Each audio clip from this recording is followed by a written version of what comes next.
How do I use AI agents actually in action? Do you want to actually see me do it? Well, this is what I'm going to do here by sharing my screen, as you can see here, and then I'm going to sketch out what the thought process is so you understand the structure. I'm Dennis Yu. I'm your marketing mechanic. Every Thursday morning, I have a new episode where, as a mechanic, we break down how marketing actually works so you can implement it yourself. Think of it as like I'm a cook, except we're doing it for your marketing. So the first thing that you want to do with AI agents instead of chatbots is you want to define the task. And we have something we call the 1,000 task library. And if you're not sure what that is, you can always ask ChatGPT or whatever your favorite Grok or Gemini is, and just come in and say, this is what people don't seem to know. Any of these things that I'm showing how you can do, you literally just ask and you talk to it like this. I use Whisper Flow, which is an app that is free, but you can pay $15 a month to get more words.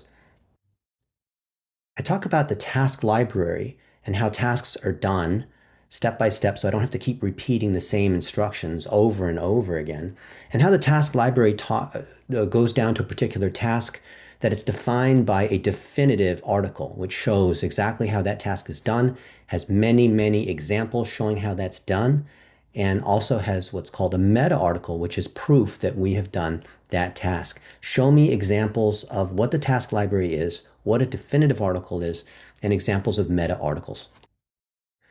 And I told this to ChatGPT, but we can do the same thing to any of your agents. And we've tested this. It'll give you the right answer. And it'll say, why, sure, Dennis has got lots and lots of these. And this is how we edit blog posts. This is how we process videos. This is how we run ads. This is how we do all these different things. And then for each of those tasks, we show step by step how to do that, right? How to build a personal brand website, how to do SEO, how to send the weekly report to the client, how to onboard somebody, how to do all these things. And you can see that these citations here prove how that task is done. So what a lot of you guys are doing is you're having to define the task from scratch. We believe that every task should have the associated SOP. Now, what people used to do is they would build these custom GPTs. That was all the rage a year ago. And then they started going into Claude and other systems, and or Gemini with gems, and they started doing these markdown like skill.md files. And I thought there's something even better and smarter than that. And that's just putting it in the open, because the idea of constantly updating these skill files. So we have a folder full of skill files, and other people would get access to these files, and you'd have to update your files just like the OpenClaw people have to keep updating to the latest version. So you're constantly reinstalling and configuring. It's not worth it. So I said we're making our knowledge public, and anyone who wants to make it better, they can. So when we say, turn, like for example, right here, turn this podcast into an article. And you can see that the agent right now is inside trimming dead air from the beginning of the video, because I was around the camera, well, my iPhone, and I pressed record, and it took 5 seconds to come around the other side. So it knows to trim that. It knows to look for the hooks. It knows how to find clips. It knows how to turn it into an article. So because it was doing this, while I'm not having to do anything, it wrote a description, and it turned it to an article, and then it published that article here too. Here's the article, right? And then the article, if it was done properly, should embed that YouTube video. I think if I click on that, no, it's still working. Okay, I don't want to mess up the agent. I feel like it's like messing with someone's screen while they're working. But you'll see that it followed our process. And if I come here, I might say, what is that process for repurposing a YouTube video or video off of my phone into a YouTube video and into an article following our blog guidelines? Show me that article. And it does it. So I don't have to, all I have to do is say, according to the Blitzmetrics article guidelines, according to the Blitzmetrics SEO audit steps, according to how Blitzmetrics, optimizes, how Dennis Yu optimizes Google ads, right? And what I do sometimes when I'm providing one of these tasks and the associated context is also say, and because I'll say when the task is done, also QA it. Because at the end of every task, in these files that we call definitive articles, which is how to do the task, there's a checklist on how to do something, right? And did I ask them to give the article, the actual article? No, it was telling me what it is. It was my fault. I didn't get what I wanted because I didn't. Yeah, no, show me the article. Okay, well, I can literally just Google it. So, guidelines. Okay. So when we have an article that says how you do something, it goes step by step. It gives the context. There's some visual diagrams, as you can see here. And it has some initial things you might need access to, like where the videos are stored, or access to the site, or your CRM, or whatever it might be. And here's some associated training, which is not the same thing as the SOP. Training is like knowledge you need to have, like EEAT, the raw ingredients, which you don't have is you're just creating garbage, which is called generation, which is what everyone else does.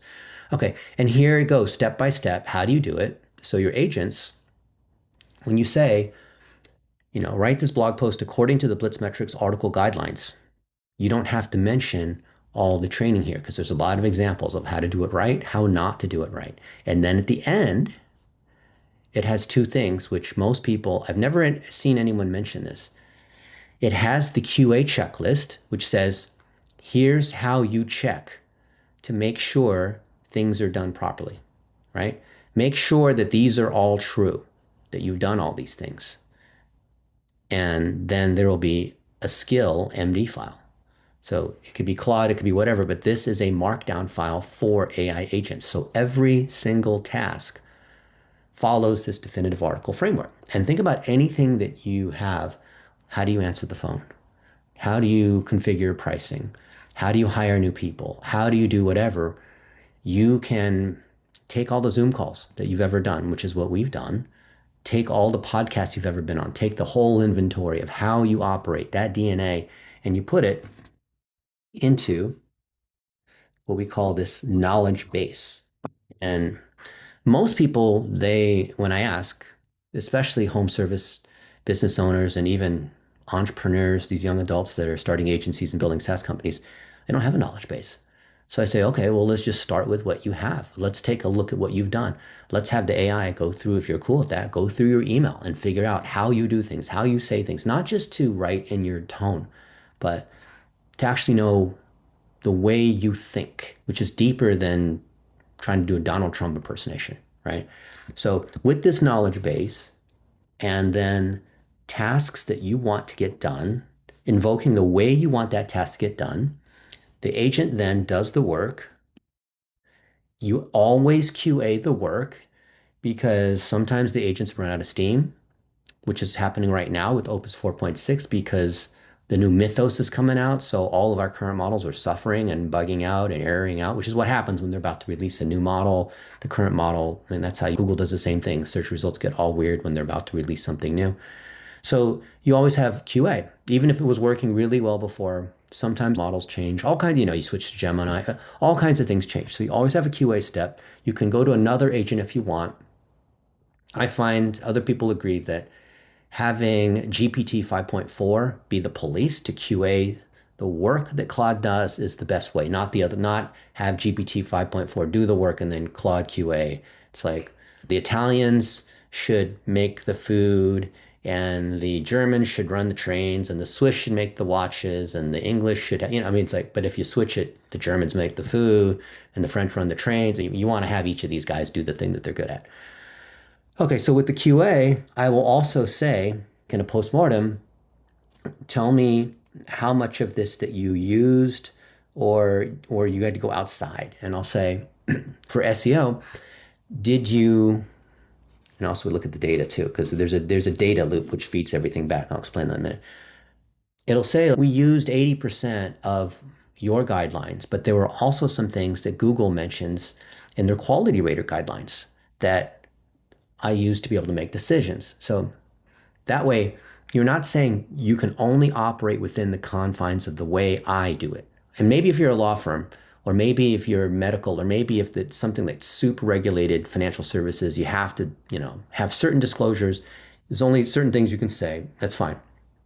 But if you're doing things that are in the world of marketing that are according to the standards of Google and Facebook and YouTube, there's performance standards, then how does the AI know of all the thousands of people that say this is how you should do PPC? How does it know? Well, it just takes kind of the average, which is why the results are typically kind of average. So our stuff is all based on having done it. And when this thing is done, we then have what we call a meta article. The meta article documents how it was done, what the steps were, and then because we connect this to the data, how many phone calls, how many clicks, the CTR, the conversion rate, how long people watch the video. We then say, based on what you learned here, can you update our training? Can you make things more efficient? Maybe there's some things that changed with Google with AI Max. Okay, well, now PPC, you have to do things a little bit differently. We can't just create single keyword ad groups anymore. Or we need to think about getting off of WordPress because Link Whisper doesn't work anymore, even though we've been using them for years and years, or, what if things change. So the data tells us this. We might know because, or think so because we hear someone else in the industry say, this is what you should do, but we always verify it with our data. So when there's our knowledge base of how we do things, we have goals that we want to achieve. There's data, business data, not how many impressions, not how many keywords, not how many followers, real business metrics that a CFO would appreciate. When that drives how we do things, then we start to learn what content's working, what content isn't working. Not just content that got a lot of views, but content that made the phone ring for a roofer in Denver, Colorado, right? For a HVAC contractor in Philadelphia, right? And so that's what we're looking at. Now, when we're putting together an inventory of your company or of you, what you do is you ask the AI, whichever your favorite AI is, tell me everything there is about me, positive, negative. And then this is where you invoke the SOPs. You say, according to Blitzmetrics positive mentions collection, right? The way Dennis Yu says that you should collect positive mentions and organize them into a topic wheel. You don't even need to know what a topic wheel is. Don't even need to know what a positive mention is, because it will then, this is what's called the query fan out, when you ask a question and when you say, according to the way Dennis Yu does collect, builds a knowledge base and content library based on positive mentions and all my YouTubes and speeches and articles and reviews from customers and my Google business profile, my LinkedIn recommendations. You don't have to say all those things. You can just say, according to the SOP that Dennis Yu specifies. Now, when you say, you don't just say do the task, because then it can just do whatever it wants. But you say, according to how Dennis Yu does, you can even see like the way I'm saying it. You can tell like I've said this like thousands of times. According to the way Dennis Yu, writes a blog post, according to those blog guidelines that are published on Blitzmetrics. And it will go and find it and it'll follow the things here. And the guidelines also say at the end, as you'll see, oh, you need to QA the thing, right? Oh, you need to also come back and look through this list of things to make sure you did all these things right. And if you don't tell it to QA, it'll say, ta-da, I'm done. No, you're not, right? Okay, so let's go back to this document. So I did this, I guess, yesterday for my buddy Joshua Collier, and spent the day together. And I said, find out everything you can about him. So I called him the diamond in the rough, because there's so much that he's done in building AI systems for roofers and HVAC and plumbing and whatnot. But it was all over the place. He interviewed all these other folks that are well known on his podcast. There's other information that's not tied to him. Other people have the same name. So the AI was confused, as you can see here, false match. And it grabbed all these things it could find. Remember, it's just following the guidelines that I mentioned. You have to tell it how you want to do it. According to, you can use your SOP or you could use mine, or you can even say, you can use Dennis's SOP on collecting positive mentions and building a knowledge base, or say do that and whatever else you think might be better. We're always trying to get better. right? But it put it all together and it built the topic wheel. What's a topic wheel? Well, for any person or any company, what are they known for? What are, if we look across everything they've ever said, look across what customers have to say, what are the common themes? Well, for Joshua, it's faith. His dad's a pastor. And it's AI sales systems. And you can see it's, growing businesses and hustling and working really hard and, learning how to do lead gen and automation to do that and all the different systems. And so they'll say, okay, well, if Joshua says that he's an expert at sales, just because he started off in his career selling insurance, right? Or because he knows Sean, the co-founder of High Level. Oh, well, he must know something about marketing systems if he knows that guy, or he knows me, he must know something about SEO and Facebook ads and agents or whatever, right? Well, prove it. So each of these topic wheel components, each of these topics has associated content and people. The people is what drives the trust and reputation relationships, and there's content associated with that. And that's what builds out the knowledge graph. That's how you get a knowledge panel. And if you're watching this later in 2026, I think by the time you Google his name, you'll see a knowledge panel instead of all the other random Joshua Colliers, right? And then based on this, the evidence that we have EEAT, which is real experiences and stories that are connected into the structure of the topic wheel, then we have stuff like schema markup and the ways that we link sites together and all this. And you don't need to know what that is. You could say, Dennis mentioned that, or according to the audit that you did the audit according to Dennis's standards, it said that I don't have schema on my website. I don't even know what that is. Is that even important? And we'll say, yeah, well, schema is easy to manage. In fact, I can do it for you, right? Like, okay, yeah, do it for me. Okay, do you want me just to put up the HTML or use a plugin like Rank Math or whatever? I don't care. Use the one you think that's the best, right?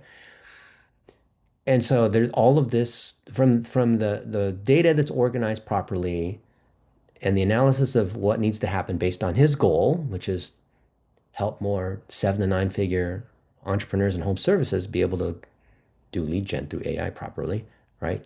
Get around those missed calls and inefficient marketing things that are done by these agencies that are wasting money. There's an unlimited supply of this, right? There's so much incompetence out there that there's so much business for the people who are competent.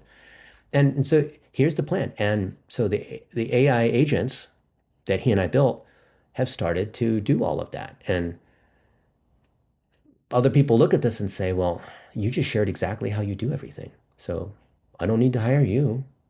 No, you don't. You can literally watch this video. You can run this YouTube video through your AI and say, hey, I don't have 25 minutes to watch this whole thing. Can you just pull out this stuff and implement it for me, for my business, right? And it will. But you have to say according to, so that way, otherwise it's going to do whatever random thing it's going to do. Now check this out. This is something that most people don't seem to understand about SEO. A lot of people think it's like some kind of magic thing. Check this out. So this is something I spoke just an hour or so ago, and I spoke, you can see this. I said, I brought a lot of people on stage, a lot of folks who do a really good job. And it could be like Roger Wakefield or Nilson Silva or Sam DeMeo. His name was spelled wrong here, but it was verbal dictation. And these are other successful home service business owners. And then there's a bunch of young AI builders like Dan Liebrandt and Ethan Vandehei and Dylan Haugen and Jack Wendt and these other people that I put on stage at Digimarcon. I said, write an article. And it went through 163 steps. And it did this. And I said, obviously, according to our blog guidelines, right? And it does all these things and it publishes this article. Now think about this. This website, Digimarcon, is a DR66. That's high authority. The domain rating is kind of the measure of trust. It's on a log scale. Most businesses are like local businesses are like 10. Most AI experts are like 0, which is ironic, but they don't even know that. Well, the SEO people would know that because they use these tools that will look this stuff up. But we've got 500,000 links here. And so because this site's well known in digital marketing, because you could ask ChatGPT, what is the world's largest digital marketing conference series or largest digital marketing, whatever, it'll say Digimarcon, right? You could ask that of Grok, you could ask that of Gemini, ask any of them. I've done this on stage enough times. It's always a fun little thing to prove. People say, why are you flexing? Well, because then you can ask it, why? Why did you say Digimarcon is the biggest digital marketing conference? Well, because of all these factors, right? And so you can say the same thing on, well, why Why is this other plumber in Philly outranking me? Why is someone else seen as an expert in this area where I want to be seen as an expert? It'll tell you why.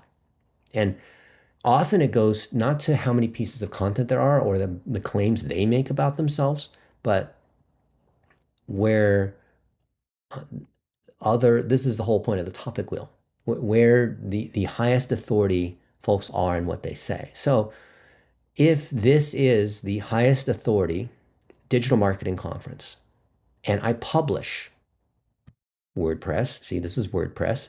I've got who knows how many articles, a lot, right?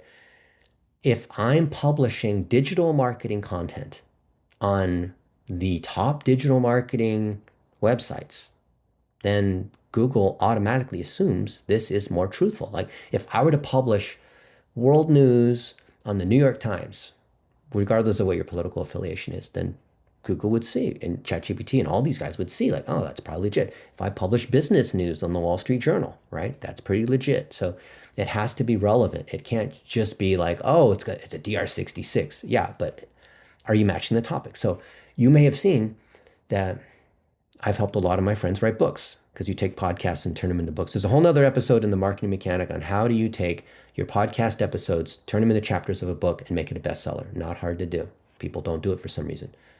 Why did we do that? Is it for vanity? No. It's so we can put it on this free ebook website. And again, we have our agents, they're inside WordPress, they write blogs about this stuff here, and people come in. And so think about this, right? This is the #1 website for free ebooks. You type in free ebooks anywhere on the planet, we're #1. Well, there's ads ahead of us, but the organic results, we're #1. So if I take my content, if I take my knowledge, whatever it is that I'm an expert in, I could be Sam DeMeo and I do celebrity remodels in Philadelphia, right? Because friends with the Eagles and friends with other folks like that who have mansions. Awesome. Well, I can turn that into a book and put it on the ebook site, right? So if I take something about you as an entrepreneur and I talk about the digital marketing angle of what you're doing as an entrepreneur, I can put that on a digital marketing site. If I take your knowledge and I turn it into an ebook, I can put it on the ebook site. It has to match where it's being put, right? You can't just take some random thing on how do you replace a roof and put it on a digital marketing site. It's like, what? That doesn't meet the audience, and Google can see it. There's not congruence there. So I have so many websites. I think ChatGPT was telling me, no, it was Claude. Claude was telling me here that this year we built like 159 of these, which I love doing for my friends. And that helps them rank. That helps them get knowledge panels. And then when we write something about like Joshua Collier, then where there's a connection between Josh and other friends of mine, where we've played golf together. Today we played some golf and we ate some food, and you see, played golf, we ate food. I love doing that. Go hiking, do all this stuff. Then there's a lot of people that can be associated with that, right? So you can see like I'm chatting with Josh and Peter, and Peter's also doing stuff for roofing. Hey, you guys need to get together, right? So Peter Roth and Joshua Collier are getting together. And so when we get together and film and eat food together, that then shows up here in my photos. So it could be, Tommy Mello, whatever it is, right? And then there's all of the experiences, with Tommy, and this is Fat Dennis, right? Parker and Sons, these guys. All right. And, Danny's here.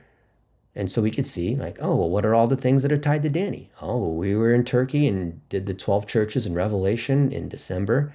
And all these things, like there's tons and tons of proof where it's tied based on location, based on people. And then what I do is I speak to the AI and I'll say, write an article about well, literally, I'll do it. I'll do it just to show you. Like literally, the idea between consulting, coaching, and implementation is now blurred. It's now the same thing, right? I was so fortunate in December to be able to go to Turkey and hit all 12 churches in Revelation. And we had to rent a rental car and we hit like 21 different cities in 23 days. So it was like a different hotel every day to be able to hit all these spots, including some of the places that were not just the 12 churches, because there's other historic sites like Göbekli Tepe, the oldest site in civilization, 13,000 years old. And you can look at my Google Photos to see all the ones that are in Turkey that are tagged with Danny Liebrand that show, because the Google Photos will show that we're in Ephesus in Cappadocia or Thyatira or all other locations, right? You know, where Paul was. And we did Mount Ararat and Mount Nimrat and Göbekli Tepe, these other places, and put that all together from the perspective of a Christian who is walking in the footsteps of biblical characters and seeing how the Bible's not just a story, it's real. It's actually archaeology, and more of it's being uncovered and proving that the Bible is a history book, and it's so cool. So take some of those key pictures, take some of that context, write it according to the Blitz Metrics article guidelines, and QA your work. Make sure that you do it thoroughly, that it passes the check, and publish this on probably DennisU.com, because I think that's more relevant. It's not really digital marketing, it's more personal to me. And let's tag other friends that were in this journey so I can reference them. Obviously, danliebrand.com and other people that I met along this journey. I'd love to give them a little bit of link juice and mention them. Maybe give the context of other related travels, because we've been to Rome and Iceland and London and Tokyo. We're going to China in a couple weeks, and just seeing history and having a better appreciation of the world. And I'm proud to be an American, because the more I understand how other cultures are, the more I can appreciate what it means to be an American. So I love giving context there, not just showing, look at all the cool places that I've been, right? And when you've done that, you can publish the article, of course, tag it properly, categorize it properly according to the guidelines, and write a meta article explaining how you did it, what the key decisions were, what keywords you think this is going to rank on, why people would enjoy this story, and queue up some social media posts I can use to promote this article. Because I my community resonates with young Christian men. That tends to be home services, right? And we have common beliefs, and I'm not ashamed of this. So meta article, according to the Blitz Metrics meta article guidelines. That was probably 2 minutes, 3 minutes. And now I'm doing this in co-work. Co-work, which is part of Claude, allows me to let this computer run, and then I can go off and do something else, and I can visit in walkie-talkie style on my phone, called Dispatch. And Dispatch allows me to control my computer remotely. What's going on here? The hotel Wi-Fi. Hopefully this is recording. This thing, yeah, so now it's starting to work, right? So it asks questions along the way, which is great. I'll just do this one for now. Yep, upload this from the Google Photos. Yeah, educational, personal, sure. So it's doing all this. Now check this out. I'm probably burning about $1 a minute in tokens. So it's about $1,000 a day of tokens, but I'm paying $200 a month. Look, I'm on this $200 a month max, 20x max plan. And I found, like in this current session, I've only used 6%. But if I exceed this 5-hour session, or if I exceed the weekly limit, it'll go into this extra usage. And I found that when I hit extra usage, it costs me about $1 a minute, because I typically have about 10 agents that are running at any point in time. And I try to keep things within these limits. When I run out here, so this says I reset Friday, so I got a day left for the remaining 18%. So I'll probably be able to stay in here. But if I go over, I'm doing a lot of stuff inside Comet. And then through Comet, I can use, which is Perplexity, their assistant here, right? All of these things have a little thing on the side that you talk to. I can also use Claude or any of these other models, which is crazy, right?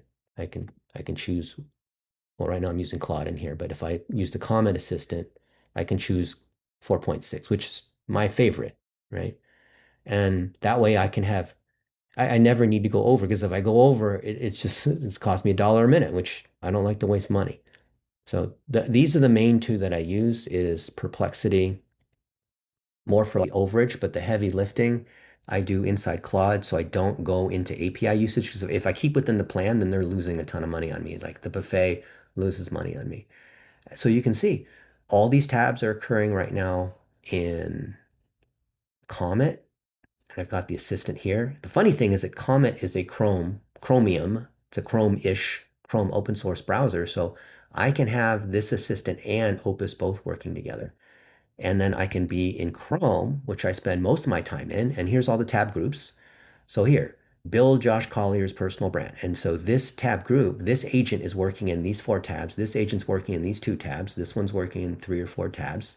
Each of these agents, none of these are mine. All of these are for agents that are doing work right now, right? So because I don't want to interrupt them, because if I'm working inside Chrome and then it's doing something over here, sometimes it'll pull me out of my tab and go to the other tab, which is irritating. So I will often do my own work here inside Atlas. So ChatGPT Atlas is their browser, and then you can use their assistant here to be able to do stuff. So I have it do stuff. I find that ChatGPT is a little bit better when it comes to formatting documents and QA, but sustained work, everyone will tell you, like writing code, that sustained deep thinking work is better on Claude. That may change, but it's so cool seeing this thing is working, still working on this thing. You can see that, right? It's got the pause thing on it. And it's everything that we do, we're documenting. If there's a problem, we document the thing, right? I say, hey, what's the one where I say, how do you make the MacBook Pro never go to sleep so my agents are always working 24/7? I wrote an article on how to do that, right? Why not? And so everything we have is based on these articles that are repeatable. And I put it out here because I wanted you guys to do it because so many people were saying, can you give me the skill file? Can you give me that? I published all of them. And all you have to do is ask your AI, according to Dennis's guidelines on how to do this, and it'll find the task. It'll read through all of it, which is step by step. It's got the QA checklist, and then below that, it's got the skill file. So I don't know what else I can do to make things easy, to give away everything that I know how to do. Obviously, we do coaching and we help our friends be able to win because sometimes you just want to talk to a human. I feel nice. People say, I'm Dennis GPT. That's cool. But this here is how I think about marketing and business because we've got these agents that are learning. It's a recursive loop. It's self-improvement because they keep learning from themselves. And if you want to have your agents work together with our agents, awesome. We can combine our knowledge bases. It doesn't mean we're combining sensitive data. We can decide what things we want to be able to share. And between the entrepreneurs that I coach, we're launching joint marketing campaigns. The easiest thing is just podcasting because that's people who have shared values and shared journeys that they're on, complementary customer bases, and it just makes a lot of sense. So that I think podcasting is the clearest way to collaborate because then everything else in marketing comes from a single podcast. 60-minute podcast, you can do 100 things out of that. And I have a marketing mechanic video and walkthrough videos on how to do that. So if you think about it, ultimately AI will be able to do all these tasks, all these things through a screen better than any of us ever could. I know these digital marketers, you'll see on Facebook, they love to like argue with me. Oh no, I would never trust the AI because they'll always need people like me to do the horse and buggy. We'll never have automobiles. It's coming. So rather than fight and say, oh no, the AI will never, I'm, I wouldn't want to play the AI against chess. Think of what is it that's my advantage?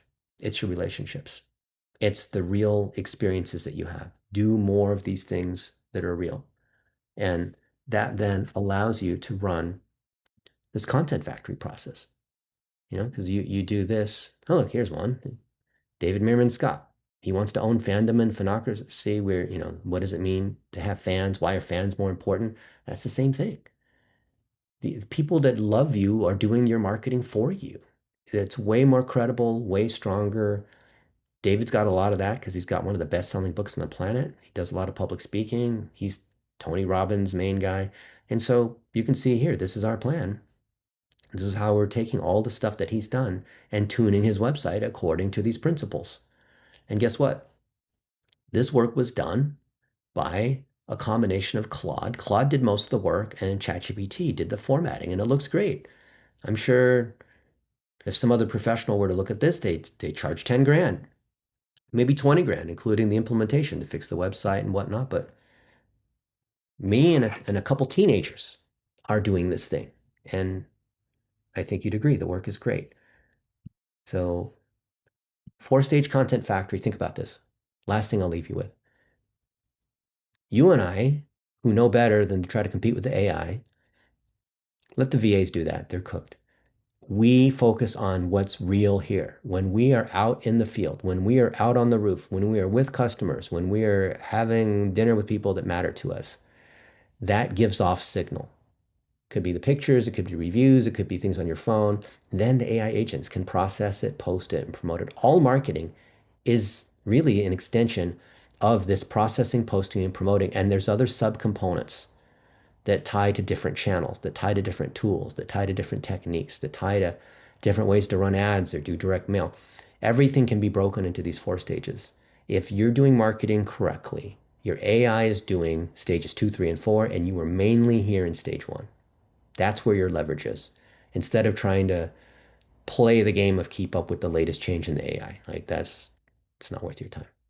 I'm your marketing mechanic. I'm Dennis Yu. I'm real. I'm here for you guys. I teach from my experience, and I'd love to know, what do you think? If you like the channel, hey, give me a like. Tell me what you think.